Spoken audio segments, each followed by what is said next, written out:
toutes et à tous, bienvenue dans cette vidéo. Nous allons combiner le et logique et le ou logique dans une boucle do while en JavaScript.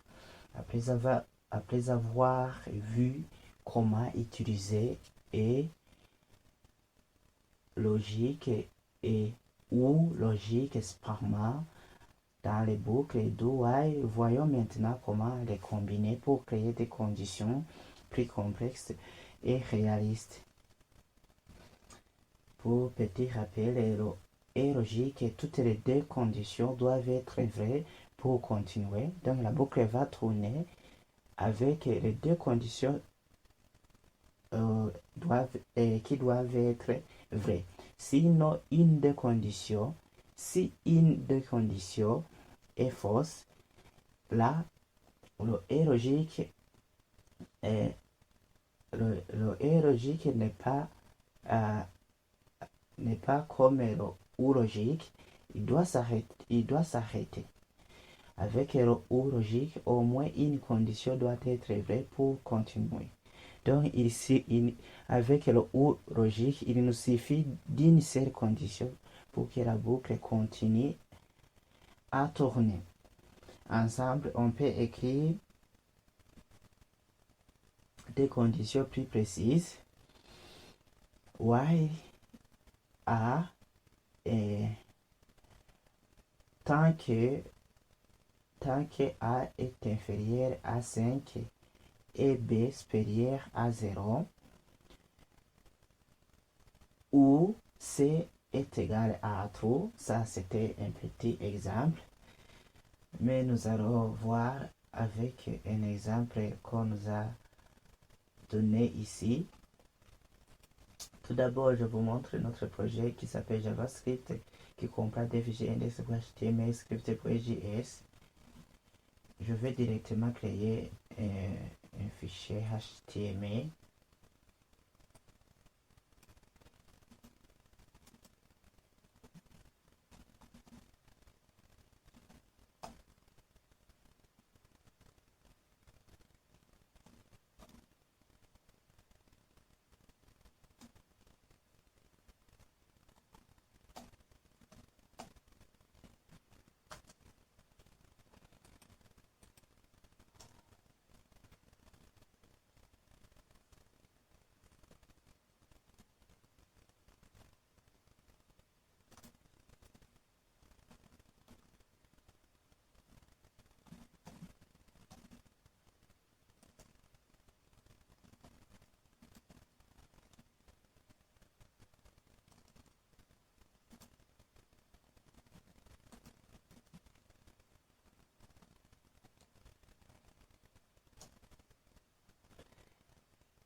Ici, qu'est-ce que je viens de faire?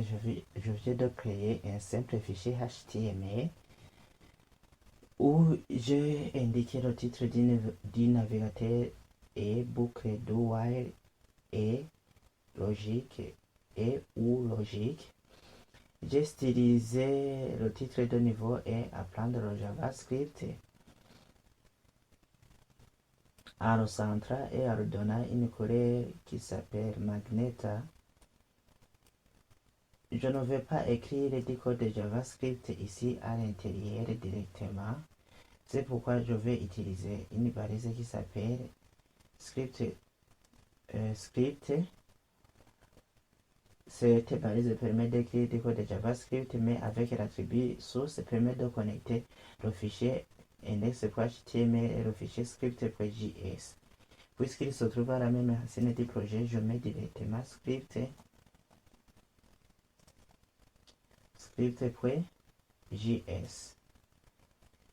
là, je suis sûr que les deux fichiers sont connectés, sont liés.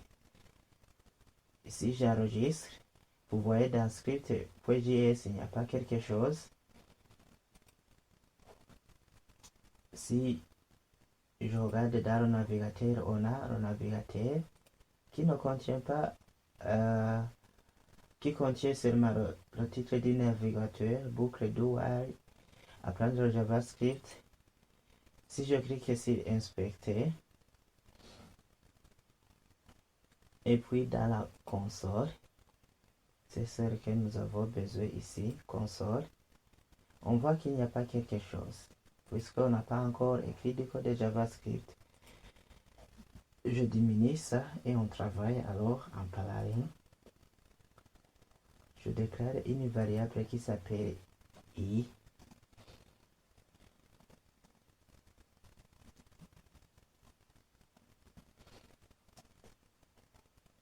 Avec cette variable,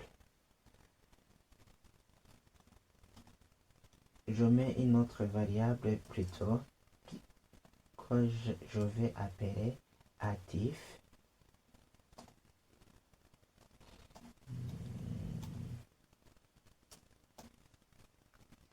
Qui reçoit la valeur true.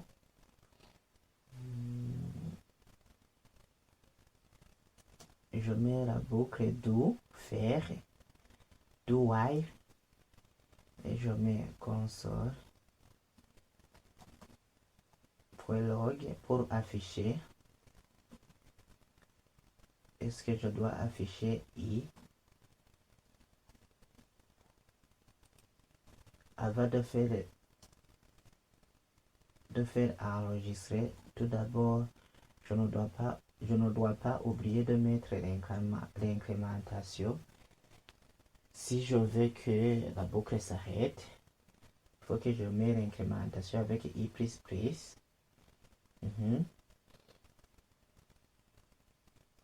Je mets qu'une seule condition. Je mets while.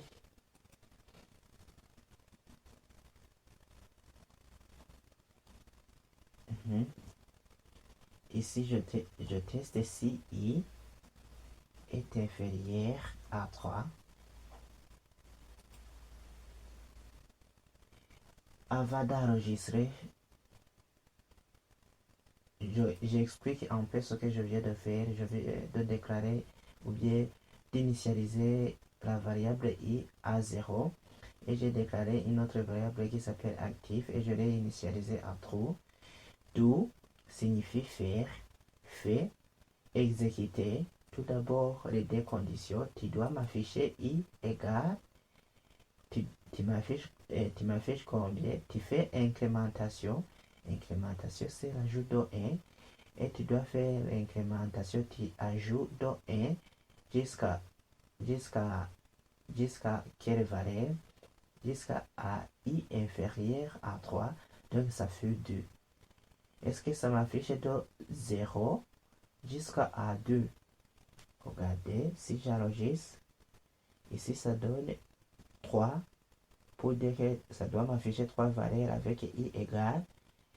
Si je mets i ici et que j'enregistre, ça m'affiche de 0 jusqu'à 2. Ça va? Je vais ajouter les conditions petit à petit. Je mets la condition de et logique et on a dit que avec le et logique, avec les deux logiques, toutes les deux conditions ou bien toutes les conditions doivent être vraies. Sinon, la boucle s'arrête. Alors, ici, la première condition, on a vu que c'était i est inférieur à 3. Et on a affiché ces 3 valeurs. Et actif, si on met seulement actif, donc c'est égal à true. C'est égal à true. Pourquoi? Ici, on n'a pas mis la négation. Si on aura mis La négation logique ici, actif sera égal à false. C'est le contraire, comme on a vu dans la vidéo précédente. Mais ici, si je mets directement actif, cela veut dire que l'actif que j'ai déclaré ici, qui est égal à true, est égal à celui qui se trouve ici dans la condition. Regardez si j'enregistre,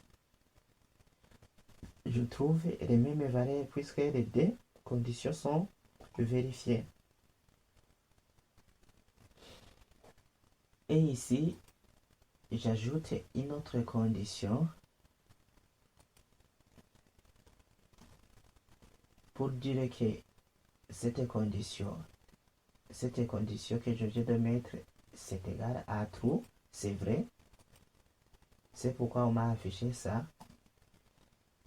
Et si je mets le OR logique et que je mets I qui est égal à 5,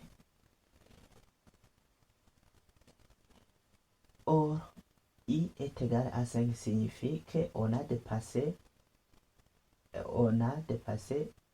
I qui est supérieur à 3, même il n'est pas même égal à 3.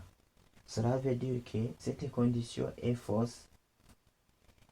Cette condition est fausse, mais puisqu'on a le ou logique, il suffit qu'une seule condition soit vérifiée. Donc cette condition est vérifiée. Donc on place celui-ci, on place cette condition. La deuxième condition sera ignorée. Regardez si j'enregistre. Ça m'affiche les mêmes valeurs. Donc pour dire que cette condition, c'est celui qui a été pris en compte.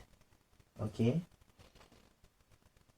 La boucle continue si I est inférieur à 3 et actif égal à true, ou bien si I est égal à 5. C'est ce que nous venons de démontrer.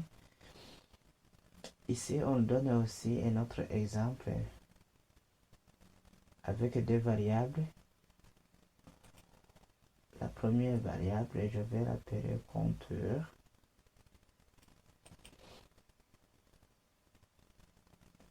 Change or occurrence, ça me permet de changer tout.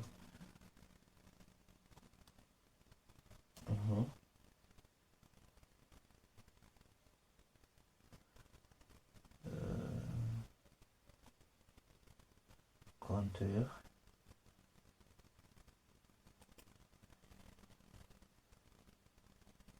Le compteur et la limite.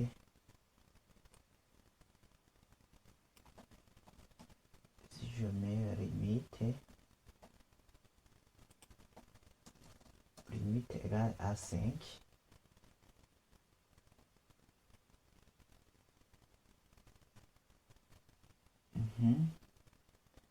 je dois déclarer une autre variable qui s'appelle autorisation.